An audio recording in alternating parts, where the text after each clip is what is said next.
The file under examination was recovered from a municipal archive designated for structural incident reports. It concerns a residential property located in a suburban subdivision, identified in the records by its address and assessor parcel number.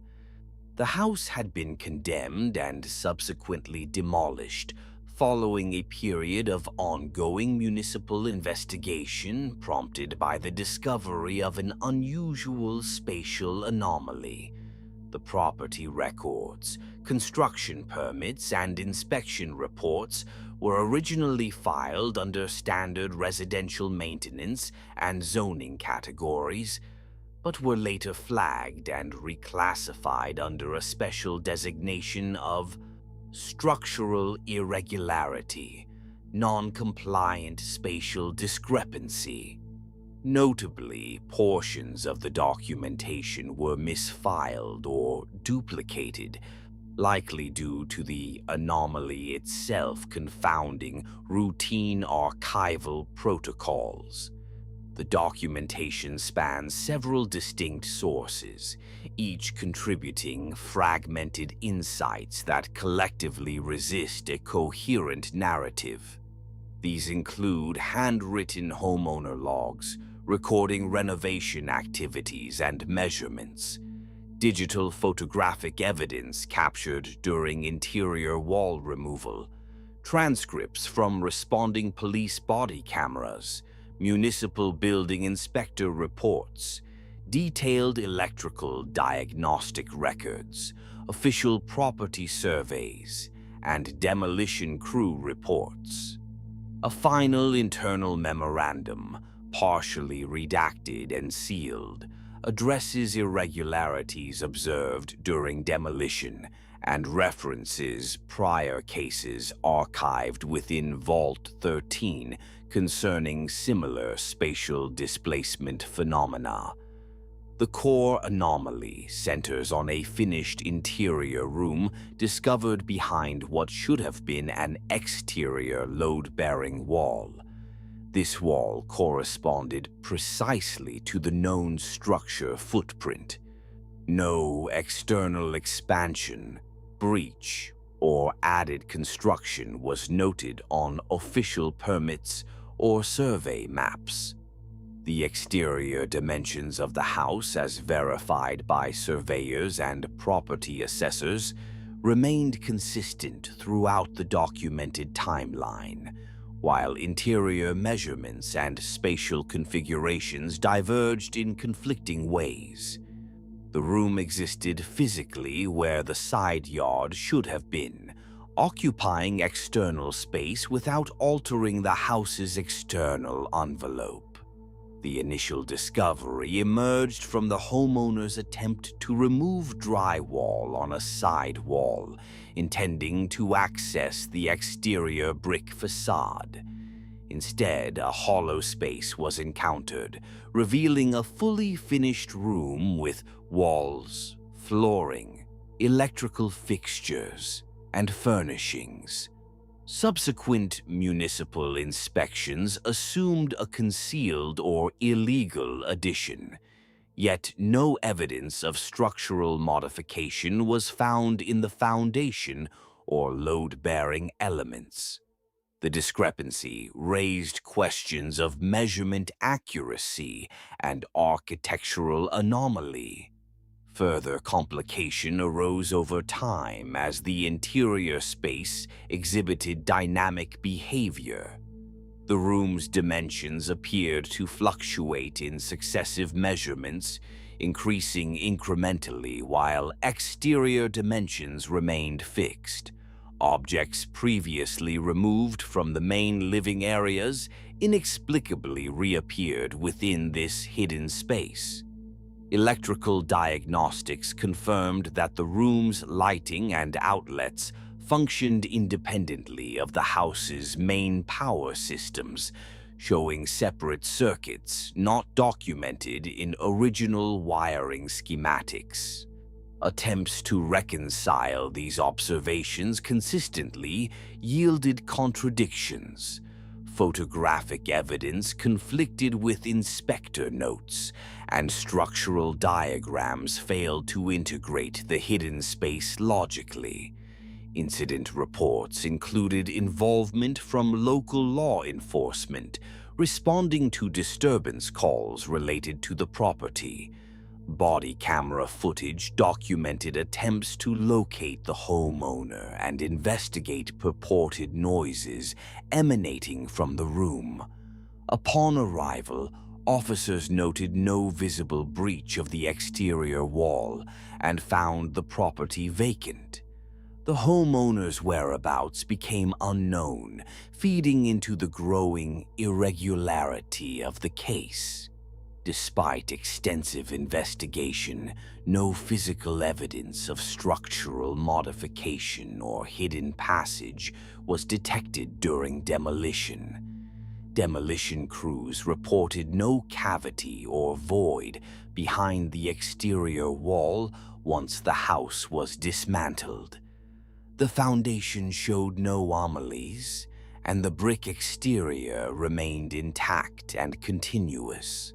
Satellite imagery reviewed as part of the investigation revealed subtle shadow distortions along the affected wall shortly before demolition, though these observations were inconclusive and not corroborated by ground-level inspections. Throughout the assembled records, the file reveals persistent contradictions and documentation failures. Measurements, photographs, and descriptions oscillate without resolution. The phenomenon manifests as a spatial inconsistency contained within the property, quietly expanding interior space without violating known structural limits or altering the exterior appearance. The room's presence and behavior defy conventional architectural logic and municipal regulatory frameworks. The archival material references 3 prior cases within Vault 13 involving similar phenomena of interior spatial offset and unaccounted for dimensional shifts within domestic structures. These cross-references suggest a recurring pattern, yet none provide explanatory models or causal mechanisms. The current file remains restricted due to its anomalous content and potential implications for structural safety and municipal oversight. This case challenges institutional assumptions about the fixity of residential architecture and the reliability of physical measurements. The anomaly is not marked by overt destruction or visible intrusion, but by the quiet erosion of spatial certainty and documentation integrity. The property was ultimately demolished without resolution of the anomaly, and all physical evidence was removed from the municipal record. The file stands as a catalog of failure of measurement, failure of documentation, and failure to explain. It resists closure and invites ongoing analysis within the constraints of institutional protocol. The effects on the homeowner, the community, and the municipal agencies remain partially obscured, hinting at consequences beyond the structural alone. The following sections will explore the discovery, progression, and eventual outcome of the anomaly through the primary source materials, each revealing further contradictions and the gradual unraveling of spatial coherence within this otherwise typical suburban residence. The initial discovery occurred when the homeowner, identified in records as Mrs. Elaine Patterson, began renovations focused on exterior maintenance and aesthetic improvement. Her goal was to expose and repair sections of the brick veneer on the eastern side of the property, intending to replace cracked mortar and repaint window frames. According to her renovation logs dated early March of the year in question, she employed a standard power drill and chisel to penetrate the drywall paneling covering the interior face of the supposedly exterior wall adjacent to the driveway. Unexpectedly, the drill bit passed through the drywall and encountered no brick or masonry as anticipated. Instead, it entered a hollow cavity measuring several feet in depth. This initial breach was followed by removal of a 6-foot square section of drywall, revealing a fully finished interior room. The room was furnished with common household items: a small couch, a side table, a lamp, and framed photographs. Electrical outlets and switches were present and appeared functional. Floor covering was consistent with the rest of the house, a low-pile carpet matching the living room's color and texture. Mrs. Patterson's immediate reaction, documented in handwritten notes, was disbelief and confusion. She reported that the space occupied the position where her side yard should have been, according to both her personal recollection and municipal property maps. The side yard was known to extend roughly 15 feet beyond the exterior wall in question, bordered by a chain-link fence visible from the driveway. Subsequent to the initial breach, she contacted local authorities, triggering a municipal response involving building inspectors and police officers. The inspection team arrived within 2 days, conducting a thorough visual and structural examination.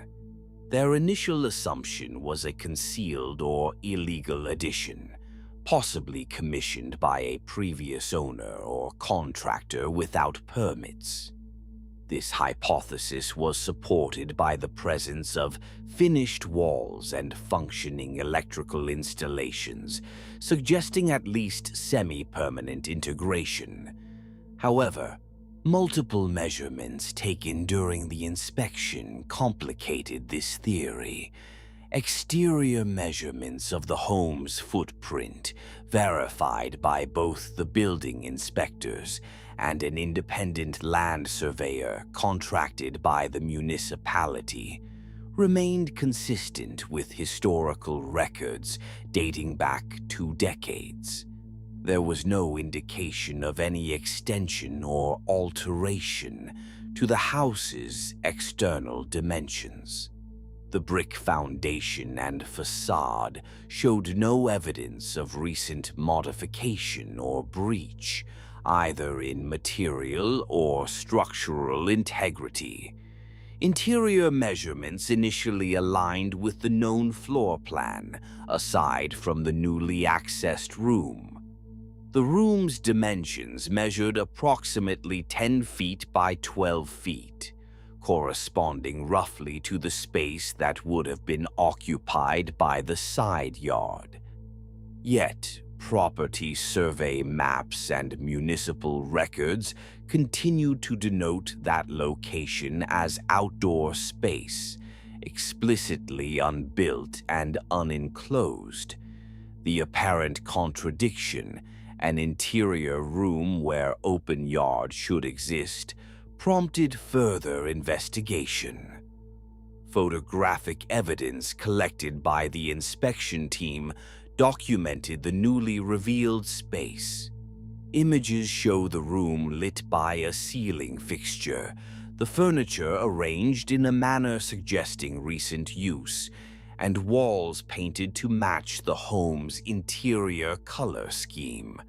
The photos include close-ups of electrical panels and outlet labels, all marked with standard municipal codes, but absent from the house's original electrical schematics. Police officers responding to the initial call reported accessing the property without incident. Body camera footage reveals their entrance through the front door, followed by a cautious approach to the eastern wall. They observed the opened section of drywall and peered inside the room. Officers noted the absence of any apparent concealed passages or entry points from outside the structure. Throughout the recorded footage, the officers express puzzlement at the room's existence but do not report immediate safety concerns. No signs of forced entry or structural damage to the exterior wall are visible. The footage includes remarks about discrepancies between the building's blueprints provided by the homeowner and the physical space encountered. Building inspectors performed a range of non-invasive structural assessments. These included infrared thermal scans, which showed temperature differentials consistent with interior space rather than exterior exposure.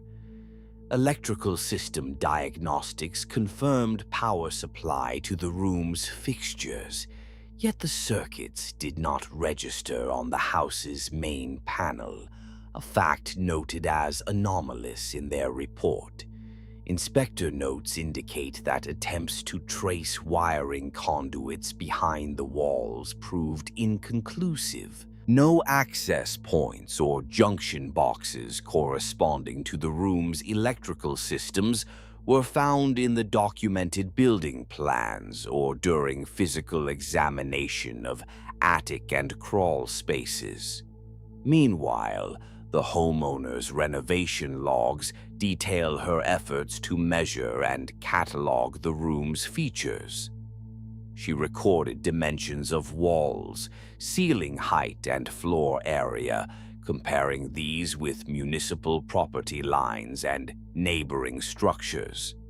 Her notes reflect increasing perplexity at the spatial incongruities, remarking on the lack of external evidence for the room's presence. Additional photographs from this phase highlight details such as visible baseboards, seams in the drywall, and fixtures inconsistent with the rest of the house's recent renovations. Interior surfaces show minimal dust or wear, suggesting recent or ongoing occupation despite the room's hidden status. Importantly, no entryway or door leading from the existing interior of the home into the hidden room was evident at this stage. The only known access was through the removed drywall section, which served as the initial breach point. This factor contributed to the theory that the space was not part of the original floor plan, but a later addition, despite contradictory building records. Property survey maps reviewed as part of the municipal file confirm the house's footprint remained within established boundaries. The recorded yard dimensions did not change between annual assessments. Satellite imagery analyzed up to this point shows no discernible changes in the property's outline or evidence of construction activity on the side yard over the past 5 years. Local zoning authorities reviewed the case files and noted no permits or applications for expansions, outbuildings, or structural alterations affecting the eastern side of the property. The absence of documentation for any construction corresponding to the hidden room reinforced the mystery. In addition to official reports, several written communications from neighbors were recovered. These include observations from residents noting the house's appearance as unchanged over many years, with no visible signs of renovation or construction. Some neighbors remarked on the homeowner's limited outdoor activity, citing the side yard as consistently fenced off and unused. Taken together, these materials present a paradox, a finished, furnished interior space existing where external yard should reside, with no exterior modification or recorded structural change. The room's presence challenges conventional architectural and municipal understandings of the property. The homeowner's personal logs, photographs, and conversations with inspectors reveal a growing unease with the situation. Early entries describe fascination and hope to utilize the newfound space. Later notes express doubt and frustration as measurements and observations became inconsistent during repeat visits. The initial discovery phase thus establishes the core anomaly, a spatial inconsistency manifesting as an interior room concealed behind what should be an exterior load-bearing wall, occupying external property without altering the documented footprint or external appearance of the house. Municipal and law enforcement responses treated the situation as a probable illegal addition, until documentation contradictions disrupted this assessment. The evidence from this period underscores the difficulty in reconciling the room's physical reality with established property and structural records. It sets the stage for subsequent investigation, during which the anomaly's behavior and the documentation supporting it would begin to diverge and deteriorate in coherence. The progression of records following the initial discovery reveals a marked deterioration in consistency, both in physical measurements and in the coherence of documentation. The homeowner's renovation logs continue, detailing multiple visits to the hidden room over several weeks. Early measurements taken within days of the initial breach aligned closely with the physical dimensions visible in photographs, approximately 12 feet by 8 feet, with the ceiling height matching that of the main house. However, by the second week, subsequent measurements recorded slight but unexplained increases in the room's length and width. The changes were subtle, on the order of several inches, but repeated attempts to reconcile these with the external property boundaries proved unsuccessful. Inspection reports note this discrepancy without offering explanation. One municipal building inspector's notes include an observation that the room's perimeter did not correspond to the established property survey, yet the exterior brick wall aligned precisely with the mapped footprint. No evidence of outward expansion or encroachment was found on the property line. The inspector's measurements, taken with laser devices and tape measures, conflicted with the homeowner's records, which themselves varied between entries.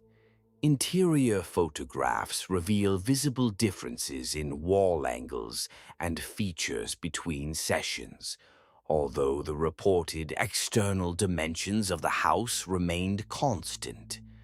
Electrical diagnostics conducted during this phase further complicate the picture. Tests confirm that lighting and outlets within the hidden room were energized by circuits independent of the house's main panel. Wiring schematics provided by the homeowner showed no indication of such circuits, and physical tracing of cables behind walls and in the attic space failed to locate junction points or conduit runs servicing the room. An electrician's report appended to the file describes the circuitry as isolated and self-contained, an anomaly inconsistent with standard residential wiring. The report speculates on possible concealed power sources, but no such infrastructure was documented or discovered in subsequent inspections. One puzzling entry in the homeowner's log recounts the reappearance of objects previously removed from the main living areas.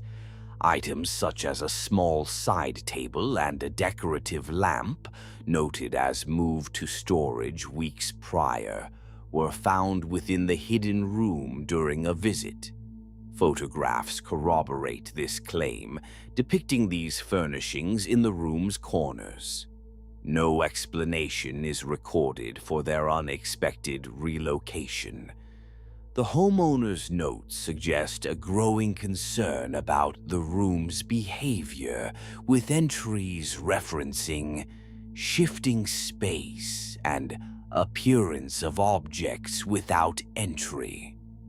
Structural assessments during this period reveal further inconsistencies.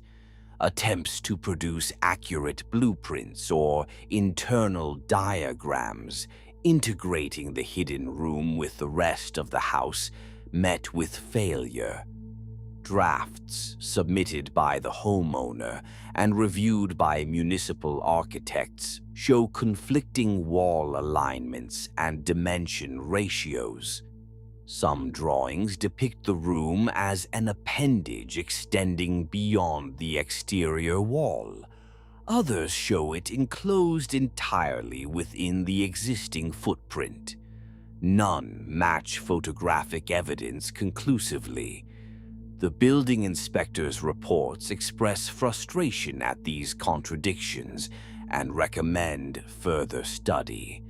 But subsequent visits report a reduction in the size of the drywall breach, despite no repair work recorded. Photographic documentation captures these changes ambiguously.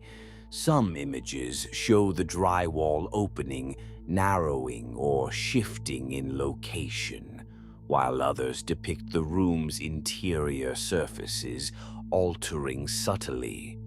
Baseboards and trim appear repositioned, fixtures change style or placement.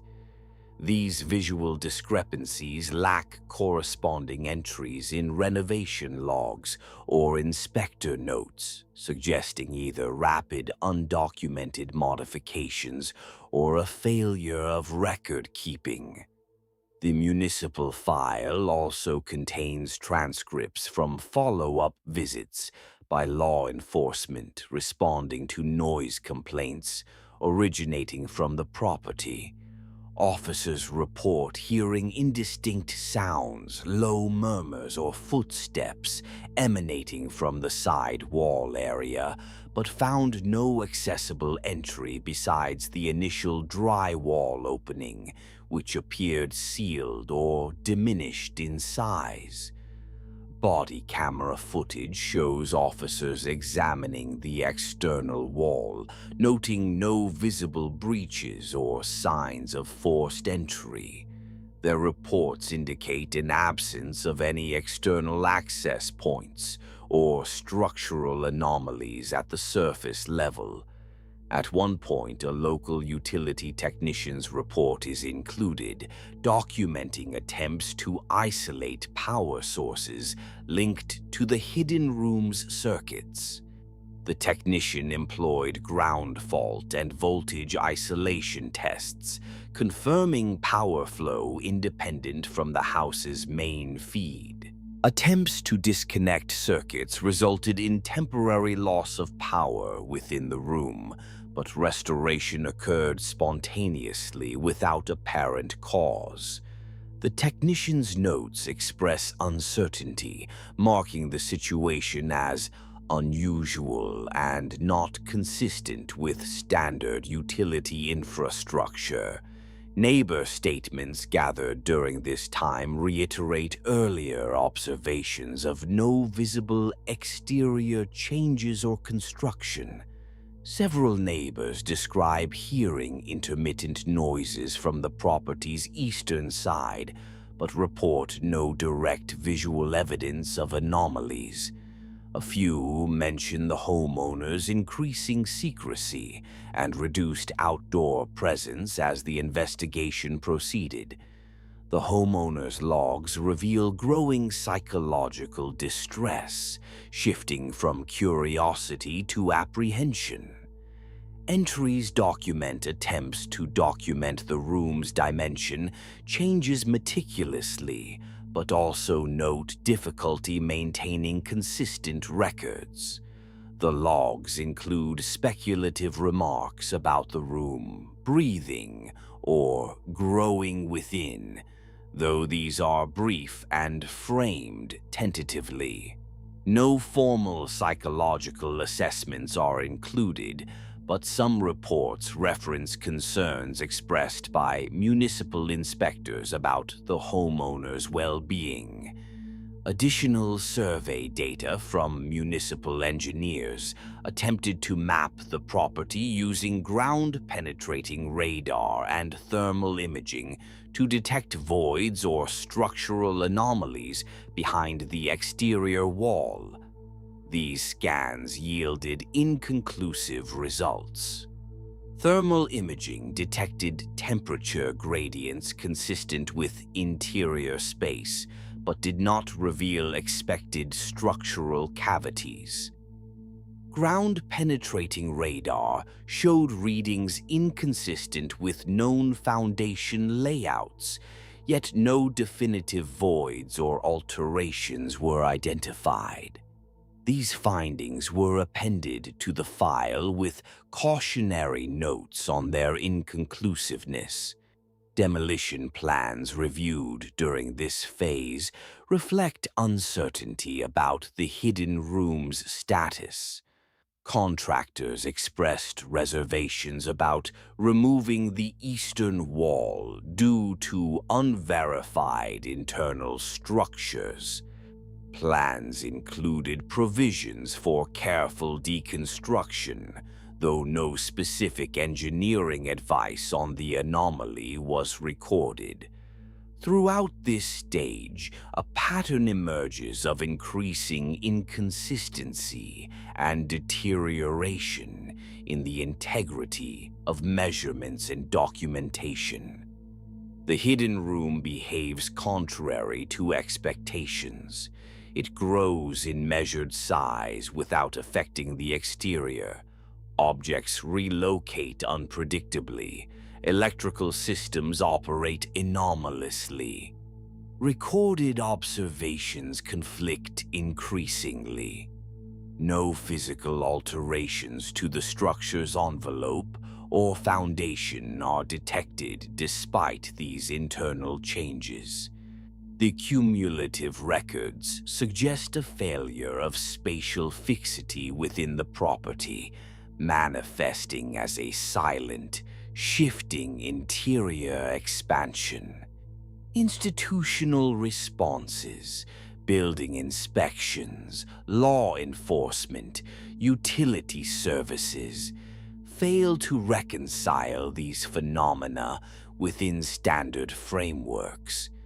The anomaly persists as a contained but unstable feature, resisting precise characterization or intervention.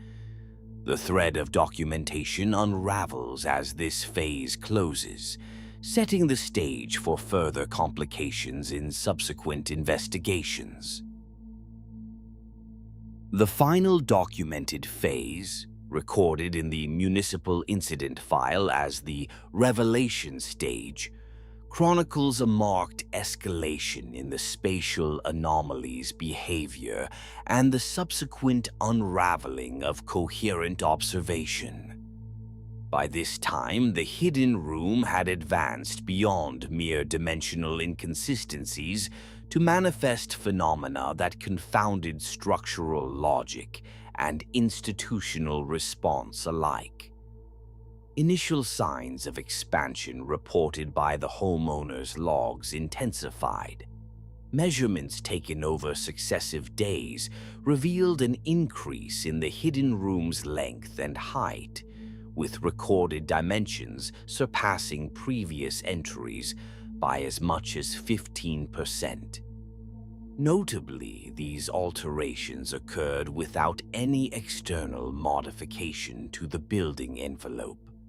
Exterior surveys and satellite imagery, reviewed repeatedly during this stage, confirmed the house's footprint remained unchanged, and the eastern wall continued to present a uniform brick facade without breach or deformation. The homeowner's notes from this period describe the growing frustration and alarm at these shifting parameters. She attempted to reconcile the anomaly by establishing reference points anchored to fixed interior walls and objects. Yet, each subsequent measurement contradicted prior data, often by margins too great to attribute to mere error. The logs note a pattern whereby the room's expansion appeared to proceed inward, encroaching upon pre-existing living spaces within the home. This inward growth precipitated a new and disturbing development. During an inspection prompted by the homeowner's report of an extra wall appearing within the hidden room, municipal inspectors documented the presence of a secondary interior partition. This wall was atypical in both layout and orientation. Photographs and diagrams show it to be a mirrored segment of the adjacent living room, including duplicated features such as windows, wallpaper patterns, and furniture arrangements. The wall's construction, materials, and finishes matched those of the living room exactly, but were offset at an impossible 90-degree angle relative to the main structure. Attempts to access beyond this secondary wall within the hidden room revealed no further passage. The space terminated abruptly in what appeared to be an enclosed corner, contradicting any possible internal connectivity or continuity with the main house. Inspectors' notes express confusion at this spatial replication, lacking logical support, and some speculate about the potential for structural delusion or psychogenic effects influencing the homeowner's accounts. However, photographic evidence and third-party observations counter such assumptions. Law enforcement records document increasing activity at the property during this stage, initiated by multiple disturbance calls from neighbors reporting strange noises, footsteps, muffled voices, and intermittent tapping from the eastern side of the residence. Body camera footage from responding officers depicts their approach to the home and inspection of the eastern wall. Officers report no visible breach or irregularity externally, a consistent anomaly throughout the case. During one particular visit, officers noted the drywall opening previously used as the access point was fully sealed, with no sign of forced entry or repair. Attempts to gain access to the hidden room at this time were unsuccessful, and the homeowner was not present. Subsequent inquiries revealed her disappearance shortly afterward, though no direct connection between this event and the anomaly is definitively established in the file. Municipal building inspectors returned after the homeowner's absence, conducting a comprehensive survey of the property. Their reports emphasized the paradox of the interior spaces they had documented versus the unbroken exterior walls. Ground-level inspection and non-invasive scanning methods confirmed the foundation's integrity and the absence of voids or hidden cavities behind the eastern wall.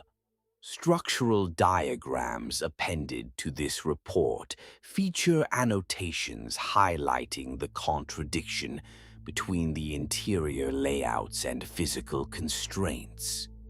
Demolition crew findings further underscore this tension.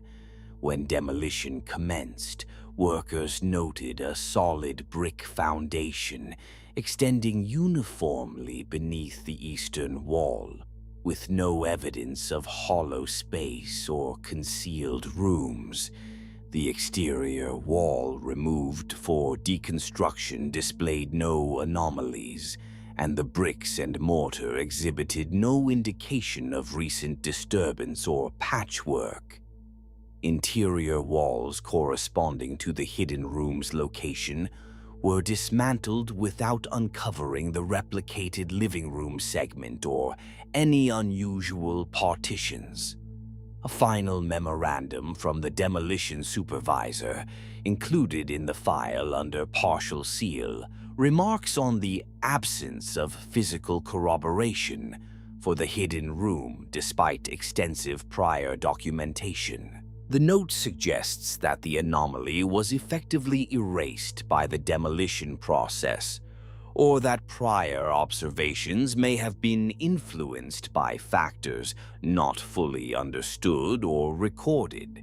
Throughout this stage, the documentation itself fractures. Photographic exhibits conflict with handwritten notes and inspection reports in terms of timing and content. Several images appear duplicated but with altered details, such as shifted furniture or changed wall textures. Measurement data include crossed-out entries and corrections inconsistent with standard procedural rigor.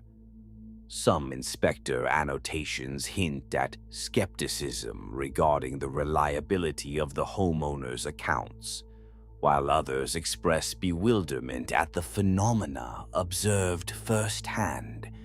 Neighbor statements collected near the end of the investigation reiterate the lack of visible exterior changes and affirm that no construction activity had occurred for years. Several witnesses report hearing unexplained sounds consistent with prior disturbance calls, but no visual confirmation of the anomaly was ever obtained from outside the property. Electrical systems within the hidden room, last assessed shortly before demolition, continued to function independently of the main house's supply, though power fluctuations and spontaneous restorations persisted. Utility technicians' reports note the inability to identify source circuits or wiring junctions corresponding to the room's fixtures. In aggregate, this final phase documents a collapse in the coherence of the property's spatial narrative. The hidden room's expansion, replication of interior features, and the homeowner's disappearance coincide with an institutional inability to reconcile physical evidence with recorded observations. The property's demolition appears to have removed or obscured whatever manifestation of the anomaly existed, yet the documentation and testimony leave unresolved contradictions intact. Records from this period emphasize the limitations of conventional structural, municipal, and law enforcement frameworks when faced with phenomena that evade physical verification despite multiple witnesses and detailed logs. The anomaly rather than revealing a consistent pattern or cause, introduces recursive contradictions that resist resolution. This stage closes with the property condemned and demolished, the homeowner unaccounted for, and the municipal file sealed under restriction. References to similar cases within Vault 13 archives remain the sole institutional acknowledgement of comparable spatial irregularities, though none provide further clarification. The final segment of the recovered file offers a detailed account of the property's ultimate fate, alongside a systematic review of the physical and documentary inconsistencies that persist after demolition. The demolition records confirm that the eastern exterior wall was dismantled with standard procedures, revealing nothing beyond the expected brick and mortar foundation. No cavity, concealed space, or structural breach was found behind the wall during or after removal. The foundation remained intact and continuous along the eastern boundary, consistent with all prior municipal surveys and structural blueprints, none of which indicated any deviation from the original plan. Satellite imagery predating demolition by several weeks shows a subtle anomaly along the eastern wall's shadow profile. These images, archived separately but linked through timestamps and property coordinates, reveal a faint and irregular shadow or outline not present in earlier photographs. The imagery does not correspond to any visible exterior addition, excavation, or surface alteration. The shadow appears to fluctuate somewhat in form between captures, suggesting a non-static feature. The file includes analytical commentary from municipal imaging specialists, noting the anomaly but unable to correlate it with known environmental or structural factors. This shadow distortion remains unexplained. The demolition crew's internal memorandum, included with partial clearance restrictions, recounts the absence of any physical hinge or seam behind the eastern wall. The report emphasizes the contrast between comprehensive prior documentation of the hidden interior spaces and the structural reality uncovered during demolition. The memorandum expresses a degree of unease and professional perplexity about the disappearance of any trace of the room, despite the detailed logs, photographs, and electrical diagnostics collected. The crew noted no evidence of patchwork or recent modifications to the brickwork, no hidden conduit pathways, and no structural anomalies that could have supported independent load-bearing or spatial penetration. Cross-referenced building inspection reports from the final site assessments reiterate the paradox. Detailed interior measurements recorded before demolition contrast sharply with the uniformity and unbroken nature of the exterior load-bearing wall observed later. Survey notes include conflicting annotations where inspectors attempt to reconcile the presence of interior features that defy the exterior physical constraints. Some reports suggest the possibility of optical illusion or measurement error, while others concede the documented interior spaces were verified independently and repeatedly. Electrical diagnostics conducted shortly before demolition reveal continued independent operation of circuits within the hidden room, albeit with irregular power surges and spontaneous restorations following attempted disconnections.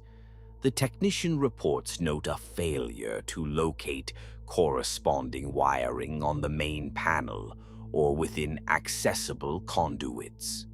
After demolition, these anomalous circuits ceased operation entirely, though no physical evidence of their origin remained. Attempts to trace or replicate these electrical phenomena failed, and no further documentation addresses such occurrences post-demolition. Neighbor depositions included in this final phase reiterate the absence of visible exterior alterations throughout the anomaly's timeline. Multiple witnesses confirm a consistent lack of construction activity or modification at the property's eastern boundary for several years prior to demolition. Some neighbors describe intermittent, low-level noises correlating with those reported earlier, but emphasize that no exterior signs ever accompanied these events. These statements reinforce the incongruity between the internal disturbances and the undisturbed exterior environment. The homeowner's disappearance remains unresolved within the file.